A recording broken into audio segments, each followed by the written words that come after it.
Isaac Wagner to speak. Thank you. All right, so no microphone. I was thinking, how did I get involved? And I kind of feel like Laz might have drugged me, because I really don't remember how I got involved. But I'm really happy to be here.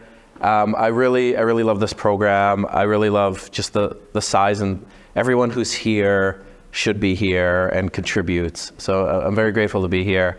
I'm less grateful to be following Dayan. He did a really fantastic job, and I'm going to get you for this, man. So what I'm going to be talking about today is an approach we took, which I think ended up being very different what we originally thought it would be, and why we did it and where we got to.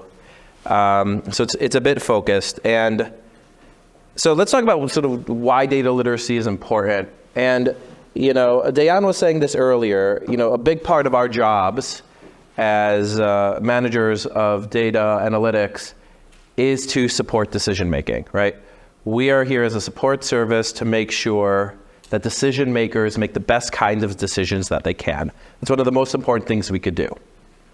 And there are a number of different kinds of decision makers in an organization. We've talked a lot about leadership and the big kinds of decisions they make. There's also operational level people making day-to-day decisions, and maybe managers in the middle. And data literacy is so important is because it's really hard to make good decisions without the people who are making those decisions knowing how to use the data, what it's telling, what's the story, and how to separate out the anecdotes or their experiences from sort of a long-term systemic truth that they're finding in the business. And so it really is critical to making organizations stronger, that people really understand how to use the data and what it means, and how does it connect to their business. So this is really talking not about our teams. It's not talking about the producers of data assets. It's really talking about the people on the business side or the people on leadership, and how can we, as analytic leaders, empower them to make better, stronger decisions in a lasting way? Because I do think that's a big part of our job. Okay, so why did we do this now? A big part of why we did this now was a recognition, despite, we've been talking a lot about problems with data and problems with infrastructure and problems. But, and I think this might be true of a lot of you, we probably have enough data assets, connection to our business, understanding, to actually support a data-driven culture now, right? There's probably enough in our business to not say, let's wait for better data infrastructure, data governance, data engineering. You probably all have enough now to say, we don't have to wait. And that was the realization we came to. We had enough, and we didn't want to just say, let's sort of wait for engineering to do X, or let's wait for our model to do Y. Let's sort of think about, what do we have now? It's sort of like you get what you get and you don't get upset. Let's actually how to make the best data-driven culture out we have now, and not try to wait and invest. Let's try to do what can we do now? So we came to the decision that despite the millions of excuses about why we had to wait and why we weren't there, we thought we could actually do this now. And we wanted to turn our attention not about the weakness of data or data issues or data analysts or anything else, but really to what issues are management, decision-making, and culture happening that prevents them from connecting and working and making better data-driven decisions? And how can we, as data experts, improve that? So we made a conscious decision not to really focus on improving the data or the technology itself, but to really think about the space that's distancing the decision makers to that data. Why aren't they using what they already have? Are they using it to the best of their ability? Do they even know that it exists? Do they know how to use it? Do they know how to compensate? Are they stuck in analysis paralysis? Am I stuck in analysis paralysis? These were the kinds of questions we were asking. And it was really a shift from the typical, we need to train people up, we need them to learn this, we need to build up that. It was really about, no. Let's take a step away from the data itself, let's see what we have, and let's try to make the space between the decision makers and the assets that exist shorter. And that's what this is going to be about. Okay, so I'm going to talk a lot about our company because it was sort of really relevant to ours. And I'm sure this isn't relevant to any of you. It's really, really unique to us. So for one, we found that a lot of people were talking about anecdotes and not things strongly. And who of you felt like you were talking with a leader and they were saying they were trying to make a decision based on an anecdote or an observation and not based on something systemic? Anyone? All right, come on, right? And so when people are really connecting to anecdotes, there's something that they're not able to connect to a deeper picture. They're connecting to an emotion, they're connecting to something that just happened to them. There's a recency bias, there's a personal bias. It's not a representation of what's happening in the business. It's not a fair representation, but they're still getting to doing that for some reason, right? How many of you felt that you're responding to an angry stakeholder and not a deep systemic business thing where you're feeling like, okay. So we felt that too. People felt this thing happened to my cousin and how could that have happened to my cousin? You need to fix this. Or I had this problem on Tuesday and it was a problem for me. So we felt that, okay? And we were concerned that we're putting way too much attention on these anecdotes and these anger and not enough attention on maybe things that are deeper but subtler, right? And then we had bigger questions that we were trying to answer. How do you know if something is a real problem, a serious systemic problem, or if it's really just that anecdote or is one area? So this is a real thing that happened to us. We're a cancer hospital. And so people call us up for cancer, and it's a really big deal. You're scared, you're terrified, you want to see your doctor as soon as you can. So, a board member wanted to see a very specific doctor in a very specific time, and they had to wait too long. So you get an angry email from the board saying, this is a real problem. This board member had to wait too long. And this is the kind of thing. And so we wanted to think about, how do we know if this is a real issue, if wait times are a real issue, if wait times are an anecdote, and how do we get measured about thinking about this as a business problem, as a service problem, and not as sort of this, and not sort of this thing. How do we get away from the emotions of this one individual and this one thing that happened to them? And how do we have a better balanced sense of what the problems really are? And how do we ensure that the people making those decisions have a better balance of that? Okay. And there were other things that we wanted to improve upon. People all over the place had great ideas about improving the business, improving operations, improving whatever. But what we found is they would go in, they had this great idea, they would do it, and then they got on to do something else. And we wouldn't know, did it really work? How big was the value? Was it systemic? Was it only working because a spotlight effect? You looked at it, everyone paid attention to it, and it was good. And then they got on to the next thing and it went bad. So how do you know if it's gonna last? How do you know if it's not breaking something else? How do you know if it really worked? So we had a lot of these operational experimentations going on. And we didn't really know in an honest, objective way if it was real, if it was lasting, and how it connects. So it was sort of we do a lot of experiments, but we don't have a framework of thinking in a scientific, consistent way about experimentation.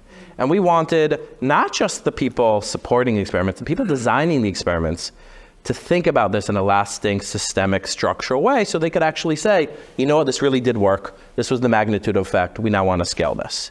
And we found that too often they would just go on to the next thing. And they wouldn't sort of stay and really reflect on it. So these were some of the kinds of challenges and opportunities to let us to try to do this.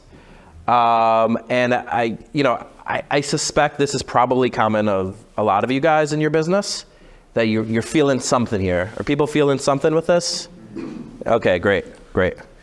Yeah. Okay, so as I think we've been saying all day, it really is a big part of our jobs, people in this room, to empower staff to use data. Well, this is at least what I think, to use data to solve their own problems. We're a support function, and often we support CEO leaders, however, but our job is to make their job at decision making better. How do we make sure that they can make better decisions, lasting decisions, and how can we then, share in that success? right? And so that's really a core element to this. Okay, so I'll talk a little bit specifically about our hospital, Sloan Kettering.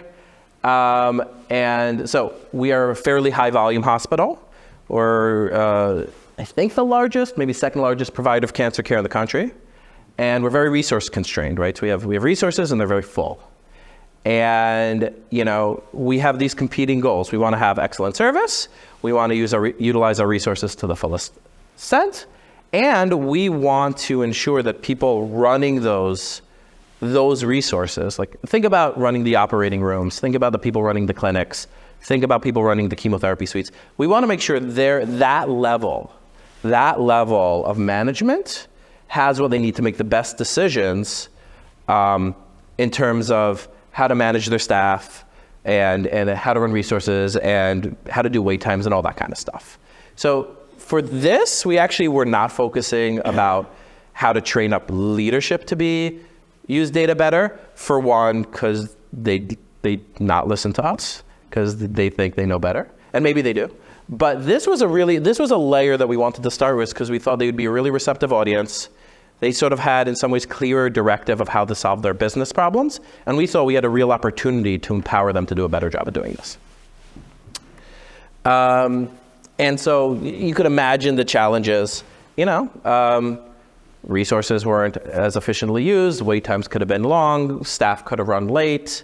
And again, the same kind of problems. People would have ideas and they'd implement them, and they wouldn't really know if they worked or they're not, and they wouldn't necessarily use data at all. They would just be like, I've observed this anecdote in my clinic today, and this patient waited a really long time, or or like, I had to get home at 9 o'clock. I need to fix that because it was a big problem for me because, the babysitter or whatever. So like, it was like that sort of generated the problems, that sort of generated the solutions. And we really wanted to do a better job at that.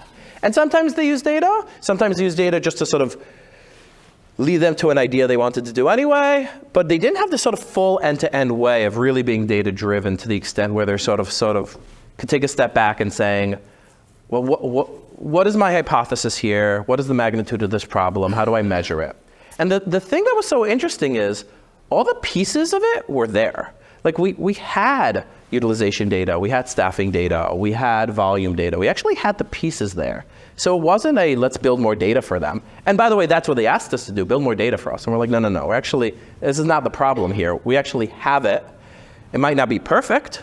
It might not be exactly the way they want it, but they actually have enough to be able to do this in a better way. Okay, so here's the twist that was a big twist for us. We viewed this as an educational challenge and not a data challenge, not an analytic challenge, an education challenge. And I was kind of super lucky that my partner who sort of built this with me, who I hired as a software engineer, also has a PhD in education.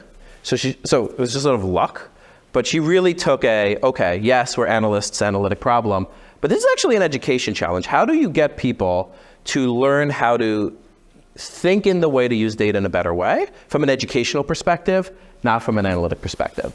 So rather than building more assets, we really leveraged an education expert to how better to train their staff so that they could really use the skills they wanted to use effectively and relevant to their job. And so I'm going to talk about exactly what we did and how we did that and what came out of that.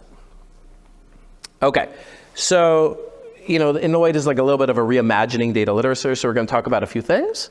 So why we took this approach, how we took a different lens to it, how we developed this curriculum. So we actually have 3 classes. I'm going to probably focus more on the first one, and how we delivered it. And it was really, really education lens and not analytic lens, right? So like, I could have never done this. It had to be someone who's not overly data to really do this. And so just to skip that, like, why did we do this? We ended up or why it might be interesting to you, we were actually really amazed at how able people really were to use data to understand their business. Once it was framed in the right way, once they had the better connection to the tools they had, and once they sort of had the clarity of like what their goal was and how to measure it and how to do that. Like, they really had most of it there. It was a lot, in some ways, just missing the pieces. And so this, the end of this, they all did data projects, and we were just amazed at how well they were able to do it. And because they were all business experts, it was all super, super relevant and specific to how the actual business worked, right? So there wasn't any disconnect. It was just like, it was so nice because they were trying to really, it was so natural to interpret what was really happening on the floor with what they were seeing in the data, right? So it was almost like the other way around than what we're used to. And it was just super natural. So rather than an analyst trying to understand the business, it was the business trying to understand some maybe more objective, higher scale view of what they're observing day to day, okay? And so maybe this could help you if you're thinking about doing something. Maybe some of these things could help you as you're thinking about this. So hopefully you could get something out of this. So, called it user-centered data literacy. And so this was not like a canned program. It was super, super specific to the people in the roles and how they did their job. And, the way we were thinking about it is in some ways it's driver's ed. It's not like transmission 101. So we're not teaching people SQL. We're not teaching people accessing data or anything that you guys are experts in. It's not what we were doing, right? There's no coding, there's none of that, okay? Nothing technical in what we were trying to do, right?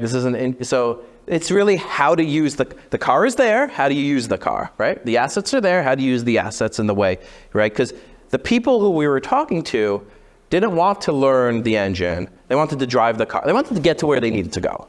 And we had to be super, super respectful that we needed to get them the car, and we needed them to know how to use the car, and that's it, and nothing deeper than that, right? And then we just step away and let them do their job.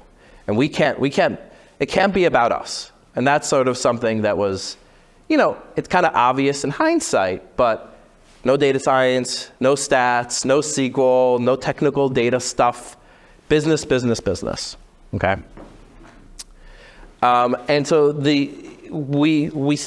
I said education. There's also, obviously, we have to know something about the data. And also, we did skew towards graphic design images. And the idea is we're trying to sort of leverage things that they already had in their toolbox. So if you think about people who know data well, they're very comfortable with numbers, they're very comfortable with technical manipulations and things like that. The people who are in this management might have hated math, right? We have to sort of reach, how could they use these things in a completely different language in a way that's sort of natural to them. So we try to use as much visual cues as we could, and as little data language, as little data culture. We sort of said, okay, imagine they hated high school math. How do you still get them to use the data? That was sort of the lens to doing it. So, and I think I want to repeat this. This was really Carolyn's sort of brilliant idea, not mine. I sort of supported her through this. It was really her doing it that turned it on her head, Carolyn. So she really wanted to center the learners, to understand them, what they cared about, how they ran their business and why. She really wanted to understand their duties and how they did their day job.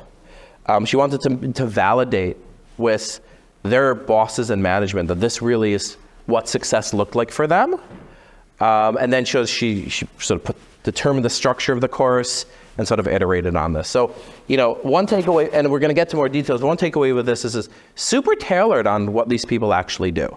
So the exact thing that we did probably wouldn't work exactly for you because we were thinking about their data, their problems, and really trying to understand that. But that was the secret why they could then the next day use it, because it was so relevant to their jobs and what they were doing. Now for us, we have a large group of people managing these clinics, so it was worth it, right? It was still very tailored to them. We'll talk about that a bit. So, okay, center the learners. So it was our burden to really understand their work, and we might have gotten a little overboard, but we reviewed their job descriptions. We watched what they were doing. We reviewed their job training. We really wanted to get in the head of how they did their job and how they could do it better, right? And then we spent time understanding what data do they already have. And this probably wasn't surprising, but there was a ton of data that they didn't know existed that could directly serve their aims. They just didn't mentally connect that it was there or was there for them or was accessible. So we spent some time with the people who knew the analytic assets in their area and really wanted to understand, okay, they're trying to make a schedule. What data that you have that could help with the schedule? They're trying to manage wait times or allocate clinic rooms or that kind of thing. What do they have? Okay, and we did a bunch of interviews with the managers, the supervisors, the learners to really understand their job. So we did a bunch of interviews. We try to understand what their struggles are, what their problems, how long were their problems. Like if someone said, oh yeah, we've been working on this for 15 years, you're just like, okay, something is not going well here. If you're still trying to like improve this for 15 years, like do you have key metrics? Do you have a target goal? Do you have a goal? Do you have a specific level of service? What does success look like? What does failure look like? And again, all of this from the business perspective, from the business angle. What would make you more successful or less successful? And what would, so these were the kinds of questions we would ask. And so, so we started like delving into it and sort of developing up curriculum and started really understanding what skills are needed. So we did this in sort of three things, like what duties do they have? What skills were needed? And what were their challenges and gaps? So, you could tell it's a fairly customized approach, but it really sort of led to. So the first class, and we'll talk a little more, was really about, we called it thinking with data. And it was really about three types of skills that we really felt they needed. Accessing data. So like, how could they find and connect to the data that was relevant to their day job? How could they read it and interpret it, reading the data? And how could they integrate it into their day-to-day practice? And that was really the skills we were trying to train out of the first course, right? So it might seem oversimple, but there was really the gap there. Half the time it was just they didn't even know it existed, or they didn't think it was relevant to their job. Like they're like, oh yeah, I knew there was a dashboard, but what does it have to do with me? And then you're just like, well, let's put it in front of you and think about how you have this problem with wait times. This is wait time data. Let's talk about like how you could use this to understand what are the cause of it. So then they started thinking, well, maybe if I looked at it by hour of the day, maybe if I looked at it by provider. And then they started sort of putting in their mind to start thinking about their business questions in the context of the thing they had. And more often than not, they had some version of that was good enough to help them answer their question. They just didn't connect to it. That was part of what they should be doing, right? And I think a big part of it is we kind of just assume that people are as good at reading or comfortable with data as we are. No, they're just not. They're good at other stuff, So through that, we, some of the challenges we found was they didn't have the knowledge of where to find the data or if it was relevant or not. They were very uneasy with working with imperfect data, and you're gonna see this a lot. So a lot of times they're like, well, it doesn't have this technical detail about this thing on Tuesdays, and we heard this constantly. And a big part of it was like, how do you get them? You'll never solve that problem because the data will never be good enough. Like this is the immovable boulder. And I'm sure you guys all, who's felt that? Where like you would just iterate over, I want this better, and then you're like 4 times in and you're like, this is crap. Like there's no pleasing you people. How many details and nuances, it's not. So a big part of it is sort of getting them to sort of say, it is what it is. And yes, there are nuances, but you could actually adjust for it in your head. You could adjust for it in your business. It doesn't actually have to get better because your nuance actually accounts for maybe 2% of the business. So let's be honest, your main decision, it could be based on what this is for and it's gonna be good enough, and improving it is not actually value adding. And getting them to that point of realizing, you really need to make a good decision, you're gonna make it under imperfect conditions. And by the way, this is probably better than you've ever had it. It's good enough. And your gut is actually way worse than what's in front of you. And so that was sort of a big sort of what we found, what we were learning. And a lot of it was just like, who could answer their questions about the data? They didn't even know who they could turn to in their own area who understood it. So even just sort of connecting it to that. So when we did the course, we brought those people who knew the data to sort of sit in the class. So they could just even develop those relationships and develop relationships with each other as we're thinking about how to do this. So some of this is sort of just like really basic stuff, but it was missing. It was really the gaps that we found. They they were uncomfortable, analysis paralysis, information overload. And a lot of that actually comes to the fact that like they have trouble honing in on a specific problem. They're seeing 16 things and they're sort of putting them all in their head. And if you could take a step back and say, okay, let's focus on one problem and let's actually tackle that. So a lot of it's sort of like critical thinking. It ends up making it a little bit easier. They felt the knowledge gap was too wide. It actually wasn't. So a lot of it is helping them simplify, helping them view it as a simpler thing than it really was. And they were also very siloed. So a big part of this program was to bring all these people in a room. They all had their own projects, but then they met together and they worked on it together. So they had other people to leverage. So a lot of it was just like they felt alone, having to manage their clinic. And there are 40 other people like that because we have 40 clinics, but they didn't really think that they didn't really think to talk to these other people. They just thought it was their own thing. So you put them in the room and they're having them solve. All of a sudden they now have these sort of connections and these networks. And then we also talk to, so you could see this, we just did a lot of work. I'm not going to go into this with more detail, but just really understanding the core issues and the core problems and the questions, and all that kind of things, and what problems you have, and like we asked them a lot of questions like, what resistance do you think you might face if you try to do something? So a lot of questions to really understand the core of their concerns and their problems. And then from that, we developed our curriculum. So we ended up with 3 modules: thinking with data, acting with data, and storytelling with data. And then within the first module, I was mentioning this, there were really only 3 skills: accessing data, reading it, like understanding it, and integrating it into your business. Acting with data was really about, okay, so you now know how to access it. How do you actually do an experiment in a mature way? So you want to try something new in your operations.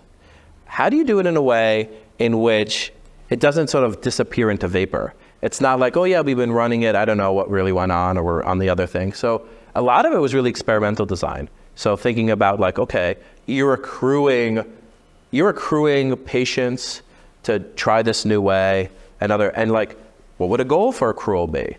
What is your hypothesis? What is the definition of success? What is the definition of failure? How would you measure that? How long should this run for? How can you get to a conclusion which you get comfortable with? So a lot of that second one was experimental design. And then the third one was really about like, how do you tell a really compelling story with the data that you've learned with the thing that you've had? So those were those 3 things. And I'm probably mostly going to be talking about the first one. And a little more, we said this, center on the learners, understand, oh wait, I think I'm back. Okay. And then there was a design approach where we sort of kind of went backwards. We started with like the desired outcomes, these, like what for us, for the training course, what would success look like? We wanted to understand, how would we know if they actually got, it's a training course, so they take it and then it's over. How do we know if it was really going to do what we wanted it to do? So we sort of decided for one, they needed to do like a successful data project where they could grab data on their own, have an idea, see it through, and talk about it coherently. So they need to be able to do that. It also had to be data that for their work, for their project, they had to be able to communicate it with a group of their peers. So that's like to determine the acceptable evidence. So it was evidence that they learned the skill, right? Because a lot of these training programs are just like, you teach them and then you move on. You have no idea if they learned it or not, right? So we needed to have evidence that they learned it. And we wanted some evidence that they were incorporating it in their job the next day, the next week, that it was sort of a sustainable thing. So we were really on our side looking for those kinds of elements. We went back to their managers and said, have they started doing this in a repeated way? Have they started thinking in that kind of way? And a lot of it is sort of creating activities and resources. So it had to be very participatory, right? Most of it is not them just sitting. Most of it was actually about their project and them doing. And they had to do their own project, but they had a lot of ability to talk to people and collaborate, but it had to be their own thing. It was sort of an interesting thing because they had to do their own project. We did definitely get drop off. So like we had, the way it was structured was there was like an hour course, and then there was like a month to do a project, and then another hour where they review and they shared. And we definitely had people like, oh, I'm too busy, dropping off. So it's sort of just something to note if you do something like this. The people who are really into it really go through it, but not everyone does. And it's not necessarily the kind of thing you could force people to do. It was very important that we recognize that a lot of this was intimidating to people, right? No one in this room was intimidated by data. We gravitated towards it. But the people in the other room, like, part of the reason is they had in their head, data is not this thing for me. I go with my gut, or, you know, like, I failed math, you know, that kind of thing. It had to not be intimidating. We had to try a bunch of different learning preferences. These are all education concepts, right? None of this is analytic concepts, right? Different ways where they can learn, very visual ways. You know, as we said, a project, and it has to be data that's relevant to their job. That they're thinking about their job, they're not thinking about this data skill, right? The whole time they're thinking about this problem that they have. Oh wait, the abandon rate on my phone calls is way too high. How do I get that better? Oh, the wait times are too bad. How do I make that better? That's what they're thinking about most of the time. They're not thinking about data things, you know? So it's, again, more this backward design. Acceptable evidence, you know, create activities that they could observe and practice. So this was a big part of the approach. You know, we started backwards, what we wanted to get at, and we worked our way back to how to do that. How would we know we do that, which is what we called acceptable evidence, to know that they had it. Okay, and then just some other things to try to do away with the intimidation factor. It ended up being a really big thing. Like, we were very focused on the fact that these are very different types of people, very different levels of comfort. So we really try to use a lot of humor, really be like casual about it and not too academic about it. A lot of stories on I'll give you an example in a second of what it was. Really try to give this lesson that they kind of already know how to do this. They just may not have the terminology or the comfort level with it, but they actually already know how to do it. It's just about sort of connecting that they already know how to do it. And sort of, we even like named areas in their jobs that connected to those skills, and reinforced why it was important, those kinds of stuff. Okay, so this is an example, and this was a part of actual course. I don't know how well you could see this diagram, but so you see a guy, and you see a sign, and you don't understand the language in the sign because it's in Thai, and so we asked them, well, so, you know, what you're actually looking at is data. It's not a box of numbers, but it's data. What do you see in this picture? What information do you have about this scenario? And so people would say, well, I'll ask, what are you observing when you see this picture, for those who could actually read it or see it? Anyone? Monkeys. If you're feeding the monkeys, you can get bit. Okay, so you're getting a sense that there's some warning. Getting a sense of, what else are you seeing? Maybe you're seeing that you kind of don't see the ground behind the person. Like maybe you're on some sort of cliff. Before we say more, is that you or? It's not me. It's not me. Thank God. Kind of a reckless photo. Yeah, but there's something reckless about it. You're also observing, you might observe that there are two fences, right? There's a wooden fence and there's a metal fence. So there might have been a story where they had a wooden fence and they thought that was good enough. And then people were still feeding those monkeys and getting hurt or falling in. And then they built a metal one. And then what you're learning too is people are still idiots and they cross the metal one too. And so the point of this is to sort of, you don't need to be a data expert to really glean information about what's happening, to generate hypotheses, to understand what's happening. And you can use similar types of skills in actually interpreting dashboards and charts and things like that, because you're connecting it with things you know anyway. You know your clinic, you know your business. Here you knew what a fence is and you knew what danger is, right? And you're sort of connecting with what you know and interpreting a story. And this really connected with people to understand that, like, this isn't really that foreign to them. This is really something they kind of do, just in a different context. So we did things like connecting with, these are the kinds of things in their job: forecast workloads, check systems, track practice. And so we're trying to connect how, like, the things they have to do connect with the data that they have, that kind of thing. And we, you know, multiple learning preferences. You know, so we did a lot of things in small, well, kind of like what Laz does. A lot of things in like small groups, some discussions, different great breakout rooms, different ways for people to sort of process and get engaged and connect. Oh, we used Miro very heavily. Who's the Miro person here? Okay, love Miro. So we did this whole class with a lot of people, like we would ask, and I'll show you this, we would ask questions and have people write their own answers in Miro. So for people who don't know, Miro is like a digital whiteboard that everyone can access. And like, they're sort of, in this course, it's not this. So this is not what I would do. Like, this is like a lecture, you're listening to me. What we actually did was we would talk for like 5 minutes, and then we would break and have people answer questions in Miro. And then we would talk for 5 minutes, and then more questions in Miro. And we just did that over and over and over again, so they were always constantly engaged with every little skill that we were doing.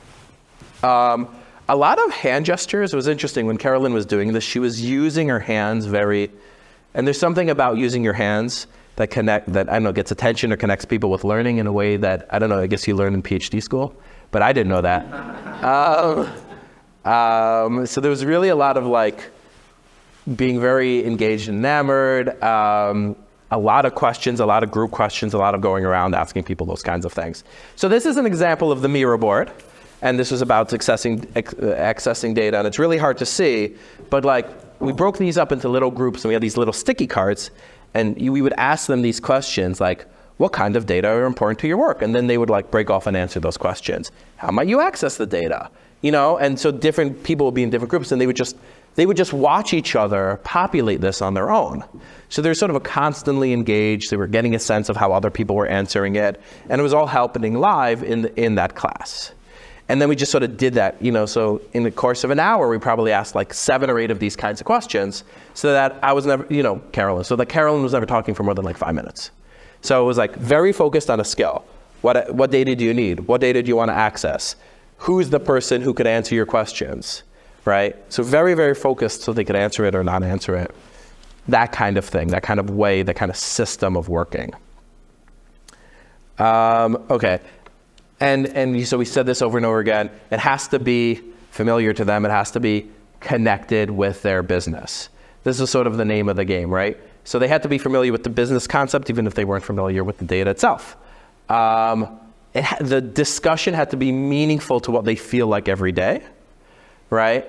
And you kind of have to create a condition where they're feeling like the experts and you're not the expert. So like, okay, so you know, usually when someone's coming up and giving a course, the whole conceit of it is they're an expert and you're trying to learn from them, right? And in this situation, we really try to make it like, you guys are the experts of your business, right? We're trying to help you connect a few bucks, but you actually have an expert. So she would say things like, thank you for sharing your expertise with me. Really get them in this comfort zone that they actually already know how to do this, that they already know how their business. And again, it's all about empowering them to make those decisions, right? Because that's really, right? It's about them and their ability to do this. It's not about you, right? So that's sort of the whole thing around this, right? Like your success is their ability to not need you ever again, kind of thing. Because that's what's important to the business, and that's what they were entrusted to do, right? And you know, it's sort of an interesting thing, at least at that level. I don't need them to need to come to me, right? If they know what they're doing and they're trusted to run that, and they know how to do that, that's good. Like I don't need them to need me, right? And again, the learner, it should be connected with their work. It should mirror. You know, we try to make it mirror their work conditions. You know, are they working in a group? Do they have peers? Are they doing it by themselves? Who can they connect to? That kind of thing as best we could. You know, the project should have obviously value outside of training. So this is something, right? At the end, their project should be something that, like, and it actually always was, which was really cool. They always had a problem at that exact moment that needed data that we had. That was super cool about it. Like, we're like, come up with a project that you need right now. And they're like, what are you talking about? We don't need data. And then, of course, they're like, oh, actually, we absolutely do. And this is what it is. And every single one had a project that needed data at that moment. And once they knew that where it was there and how to use it and why it was using it, they all started doing it. Every single one of them. It was kind of amazing. Because they just weren't connecting their problems to things that data could help them with. There was just that missing piece. And that was the thing we were trying to repair, right? So everything at the very least helped them fix their problem that they had at that moment. Or at least help them understand it or address it at that moment. Because it was always there. And again, if it's not important to the reality, if they're having a toy, they're like, give me a toy problem, it's not going to work. It has to be connected to their business. It has to be business centric. It has to be something they care about at that moment. And so we spent a lot of time really trying to get them to think about their problems, their projects, their operations. And that was a big part of that class, to get them to think about those kinds of things. And so they were just like writing down, what are your problems? What are the data might connect to your problems? Why is it a problem? What would success look like? A lot of those kinds of things. And again, it was very important that they had to do their own project, but had access to support groups. Because a lot of time, we just felt a lot this sort of discomfort. But then when you talk to their peers and they talked it through, they felt comfortable doing it. But if they did a group project, everyone knows what a group project is. A group project is one person doing it and two people taking credit, right? Right? That's what a group project is, right? So it couldn't be a group project. It had to be individual projects. Everyone had to present individually. Everyone presented at the end of the thing what they did and why they did it and what they learned and how they gained from it. And we discussed it. And that was sort of the nature of how it had to be, you know? And so it was really sort of, and we gave them sample projects so they could really think about what could connect to that. We had a bunch of samples. We even tried to do samples relevant to their work by talking to their managers. But they couldn't just be like generic project, oh, here's a sample data, airline set. No, none of that stuff. It had to be their stuff. It had to be the stuff that they learned, either they knew it was there or they learned it was there. And so, you know, if we ended up struggling, like how to design this or do this, we kept on going back to the North Star of asking their business managers, what was success in this role like? Right, the North Star is, okay, you manage the clinic. We either ask them or we ask their boss, what's a success in the role look like? And that was the North Star. How do we help them do that successfully? How can we help them do that successfully? And so we did a few iterations where, like, if we were losing, like, what do we want to give them? We ended up going back and being like thinking about success, their success in that role. Yeah, let's see what else I got here. We talked about this. What am I on time? I'm trying to think if this is good. We're actually kind of on time, so this is 45, and maybe we can have questions. If we have some. Questions from people? Yes. Anyone have questions? It might be a question, might be a comment, but when you were saying that you want to listen to them, how they want to use it, because they don't want to understand how the car works. They don't want to hear about the engine. They just want to know how to drive it. That is exactly how I feel about working with our technology company who is building our cloud infrastructure, because we're moving from Azure to AWS and all that. And we have meetings with them where we're trying to get across what we need, and they're telling us all about the infrastructure and all this kind of stuff, and we get lost in all that terminology that we don't want to think about. We don't want to help them design the infrastructure. Yeah. We want to tell them what we need to do. So in this example, you're kind of the learners, you're not the teachers, right? So you're asking, how do we get them to listen to us? Yeah. So I want to give them this. Yeah, that's a good one. I don't, you know, like, who's serving who, really, right? I don't know how to do that, because I think for this, we realize that they're the star of the show and not us. And it almost sounds like you should be the star of the show. They should be serving you, but they don't realize that, right?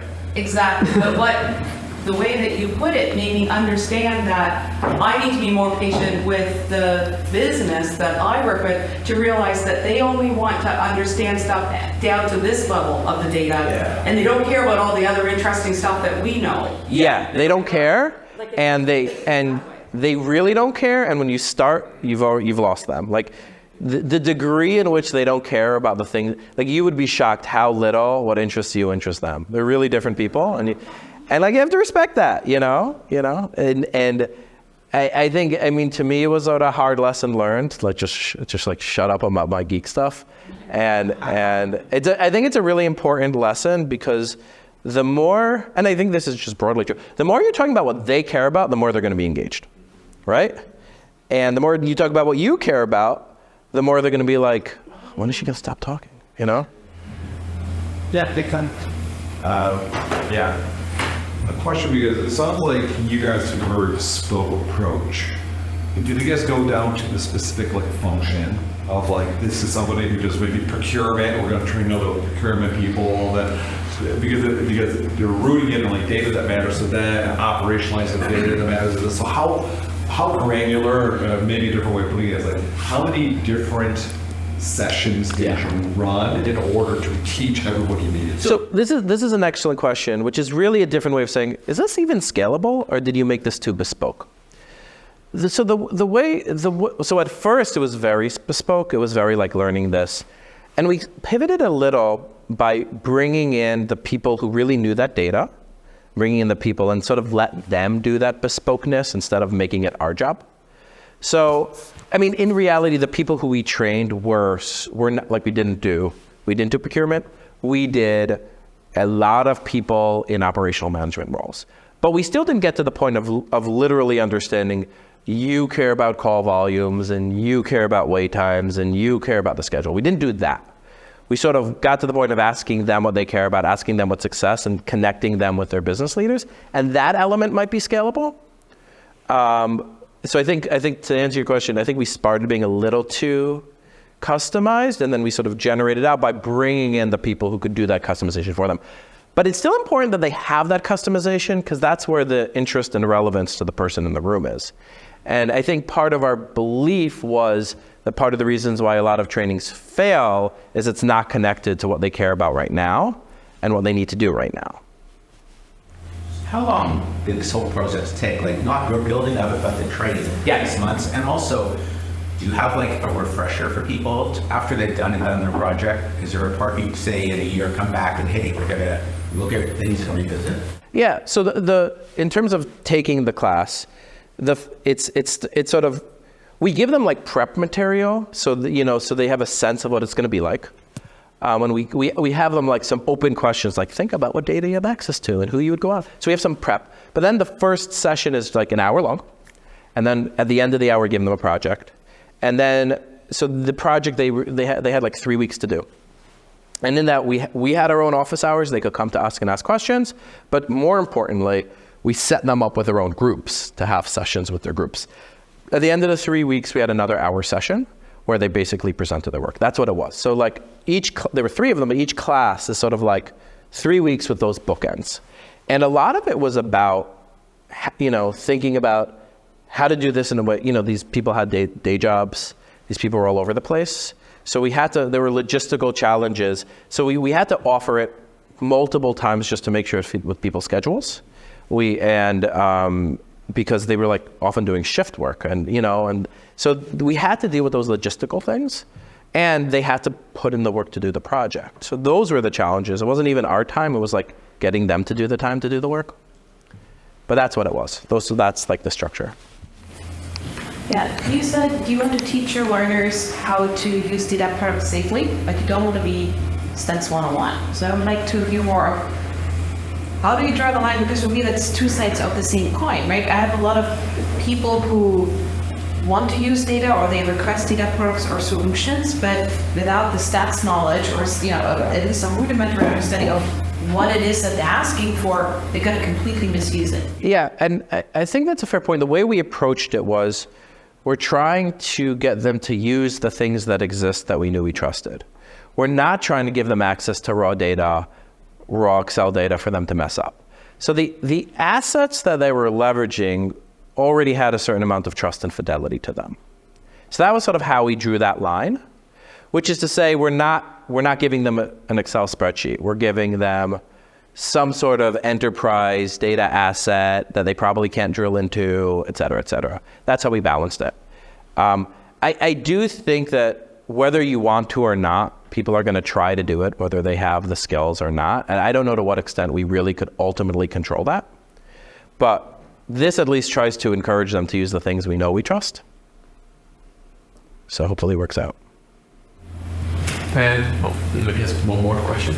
Was this an opt-in, or was it you must sign up and take it? How did you kind of get the buy-in, and what type of traction did you get? Excellent questions. And that was sort of, we had this initiative kind of on the back burner for a while until we found a good avenue to deliver it.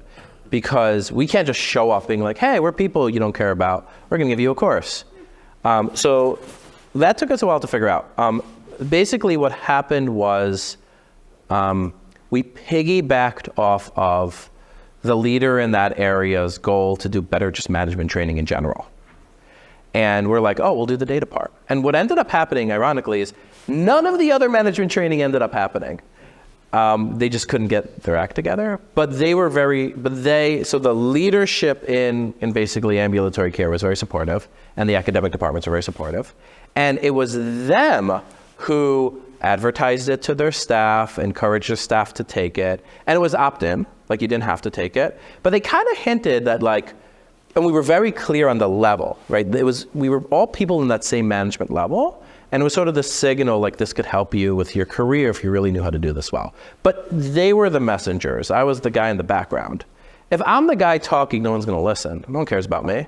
But if their boss's boss is saying this is important to your career, then we got there. And to your point, it took me a while to sort of connect to those people, convince them this is worth it for them, and offer it to them. And if I wouldn't have gotten on that train, I wouldn't have done it myself, because I don't think you can. Excellent. Thank you.